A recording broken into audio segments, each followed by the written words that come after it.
Et c'est reparti. On the road again, comme on dit. Yes, oh, je suis trop content, ça fait du bien. Oh là là, ça fait 15 jours comme ça. En fait, pour tout vous dire, quand je rentre dans la région, j'ai souvent, bon, c'est la paperasse à faire, un petit peu 2-3 bricoles, médecin à voir, enfin bon, tout ça. Puis de temps en temps, je donne un coup de main dans une entreprise. Je travaille une petite dizaine de jours, une quinzaine de jours, ce qui permet d'améliorer le camping-car, d'acheter du matériel pour le véhicule sans toucher au budget. Donc voilà, ça y est, j'ai fini et là c'est reparti. Donc je devrais revenir par ici fin février, je pense, pas avant. Donc on va voir si je reste l'hiver en Bretagne ou si je vais circuler. Mais bon, voilà, il faudrait que je sois dans la région de Valence autour du fin février, quoi. Enfin voilà. Donc là, ça y est, sur la route et c'est parti. J'adore. Alors, ça, c'est ma vie, ça, maintenant. J'avais toujours rêvé de ce genre de vie avant. J'étais content parce qu'on le réalisait à deux. C'était bien aussi, hein, c'était même excellent. Là, maintenant, je suis obligé de le faire tout seul, mais en fait, ça me convient parfaitement.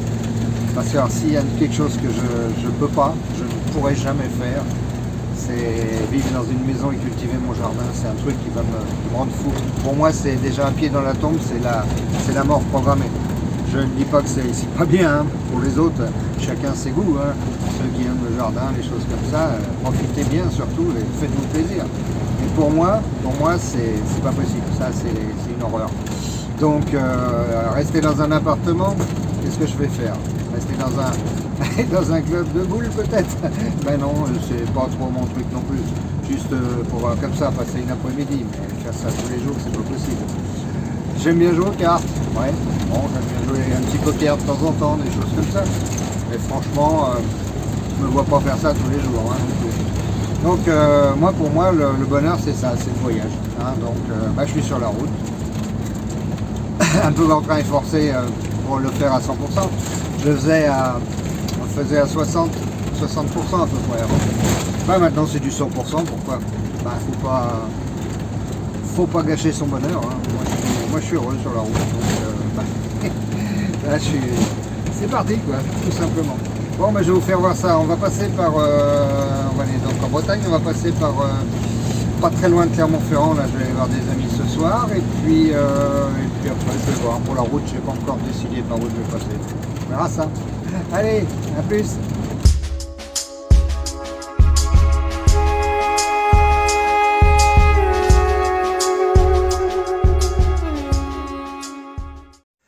Eh bien, beaucoup d'entre vous m'ont demandé quel type de drone j'utilisais maintenant.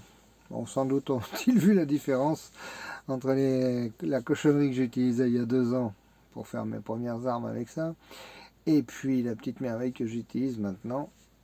Il y a tout un monde, hein, et un grand.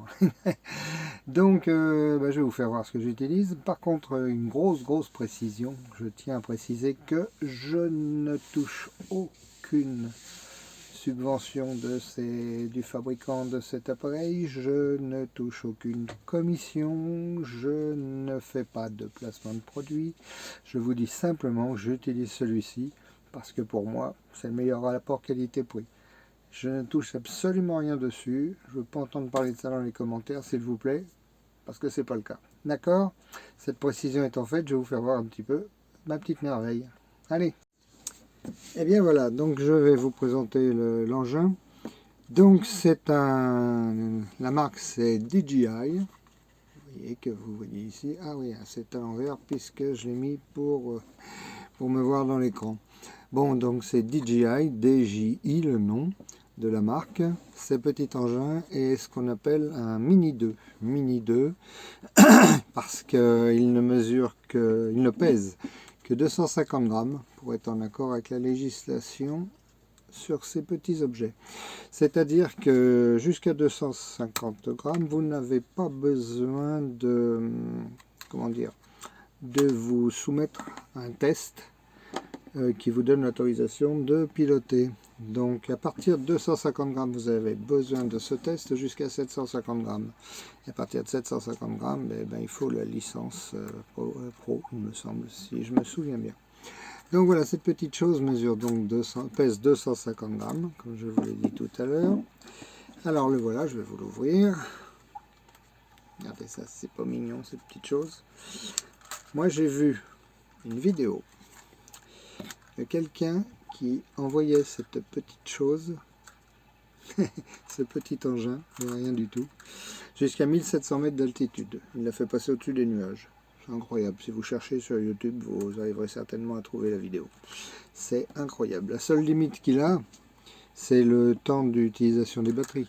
Parce que il aurait pu très bien aller plus haut s'il avait eu plus d'autonomie, mais il faut qu'il redescende sans se casser la figure. Alors ce petit engin a quand même 31 minutes d'autonomie, ce qui est quand même déjà très bien pour un drone. La majorité des drones ne l'ont pas.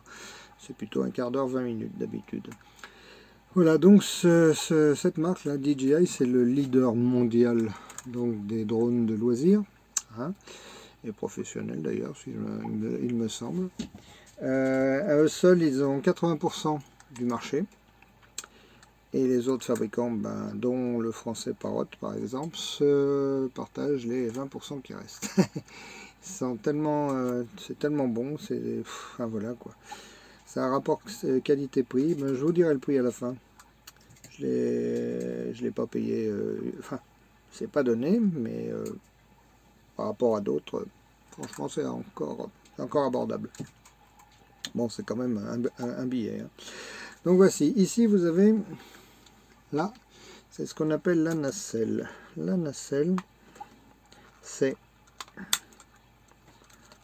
attention, il faut l'enlever sans esquinter la caméra qui est en dessous. Voici. La nacelle, c'est cette petite chose que vous avez là, qui supporte une caméra 4K. Cette caméra 4K vous fait des films d'une qualité, de très haute qualité, hein, c'est du 4K, c'est le cas de le dire. Et elle est montée sur une nacelle, cette caméra, qui permet de rester perpétuellement horizontale, même s'il y a du vent. Si le drone y fait ça, la caméra, elle reste toujours à l'horizontale, ce qui fait que vous avez des films qui sont d'une qualité parfaite.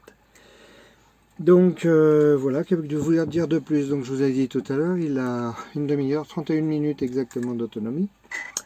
On peut le projeter, alors théorique, hein, si c'est vide de chez vide, hein, qu'il n'y a rien autour, théorique c'est donné jusqu'à 10 km pour le projeter. Mais dans la pratique, tous les essais ont donné, il faut se limiter à 4 km maximum, 4 km et demi, mais vraiment grand maximum sans aucun obstacle. Ce qui est déjà énorme, parce que la législation française dit que vous devez toujours l'avoir à vue.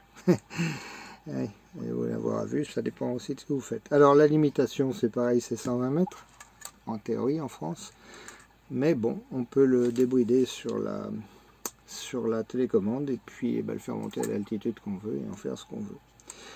Donc voilà, cette petite bestiole, cette petite araignée volante, c'est une petite merveille. Par contre, ces petites choses là que vous voyez, c'est les hélices, elles sont en carbone, elles sont ultra légères et ultra coupantes. Je peux vous le dire, ça m'est arrivé. Il y en a qui se sont coupés sérieusement avec ça. Moi j'ai failli le faire tomber une fois au moment de l'atterrissage sur un bord de table. Et le mauvais réflexe, j'ai mis la main pour le rattraper. J'ai eu une jolie petite balafre ici, ça a bien pissé le sang d'ailleurs. Donc ces petits engins sont quand même dangereux.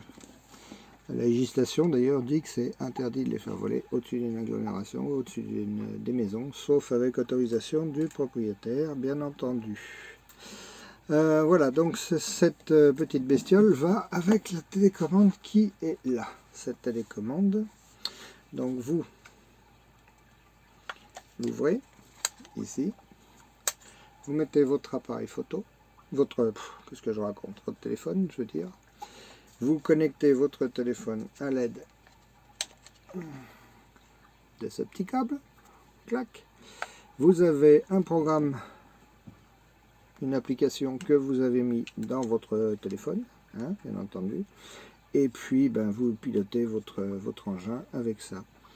Qu'est-ce qu'il y a à vous dire? Ah, il est équipé de plusieurs choses. Le Return to Home déjà, le RTH ça s'appelle, c'est cette petite touche qui est ici. Et quand vous ne savez plus où est votre appareil, eh bien vous appuyez là-dessus il revient tout de suite, il revient tout seul jusqu'à son point de départ puisqu'il est géolocalisé par GPS. Sur votre écran, quand vous utilisez votre téléphone, sur l'écran de votre téléphone, vous avez une carte GPS qui vous indique en permanence où il est allé.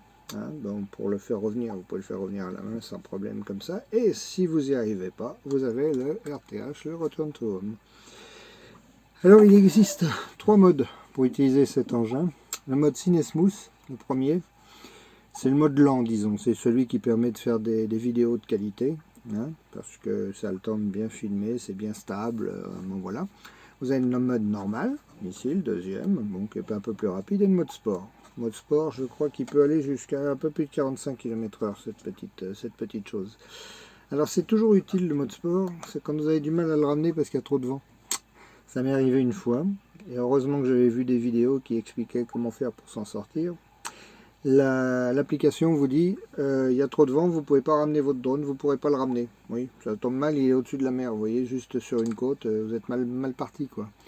Et là, dans ce cas-là, ce que vous faites, c'est que vous le mettez en mode sport, et vous mettez la manette à fond pour revenir. Et là, il arrive à lutter. Mais le mieux, c'est de baisser un petit peu l'altitude, parce que le vent est toujours sur les hauteurs.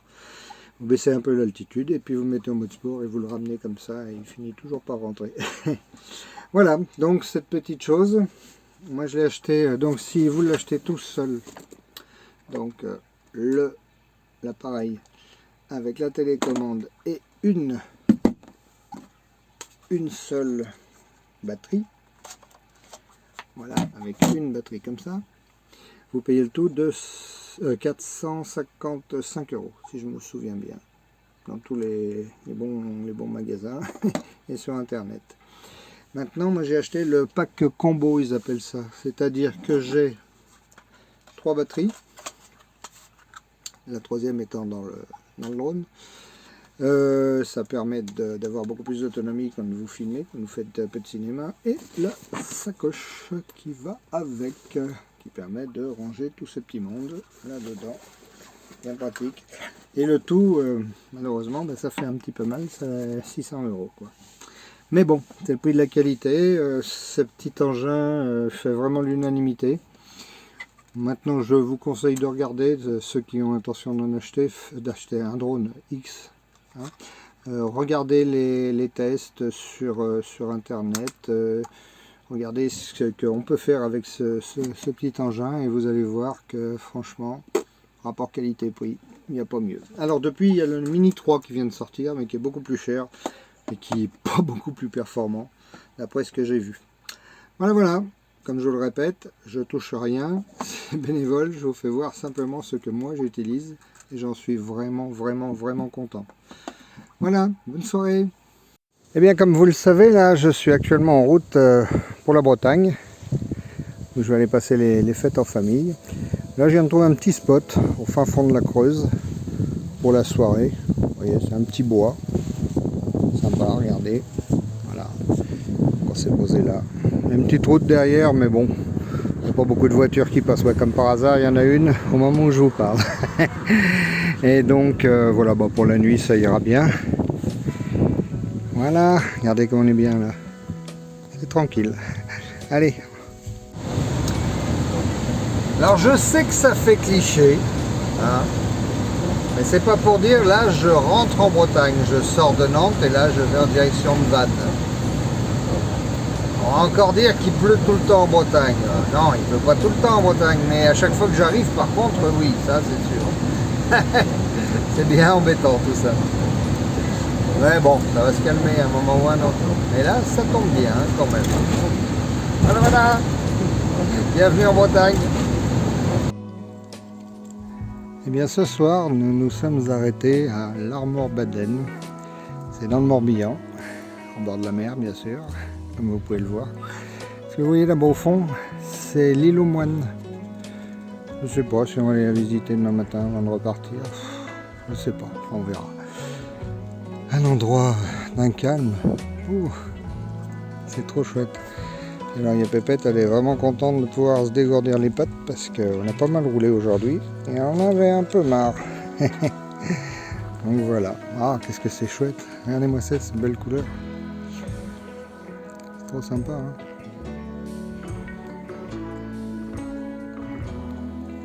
Enfin voilà, c'est pour ça qu'on roule, on voit des choses comme ça.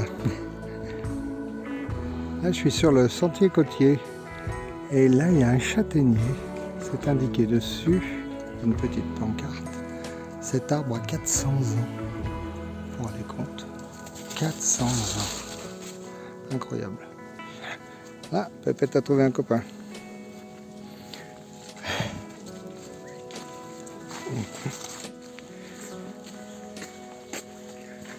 C'est sympa ce sentier côtier. À cette heure-là, là, presque au coucher du soleil, c'est trop beau. Ah, regardez-moi ça. C'est pour ça que je voyage. C'est trop beau, trop bien. Alors ici, ça s'appelle le port blanc. Bon, c'est un petit port avec un petit peu de plaisance, des ostréiculteurs apparemment. Et puis l'embarcadère pour aller sur l'île aux Moines en face, qui doit se trouver juste là-bas au fond, vous voyez, là-bas tout au bout. Voilà. Bon, cette île, hein, c'est comme la côte, hein, c'est pareil. Il n'y a pas grand-chose qui diffère. C'est chouette hein, ici quand même. Oh, trop bien.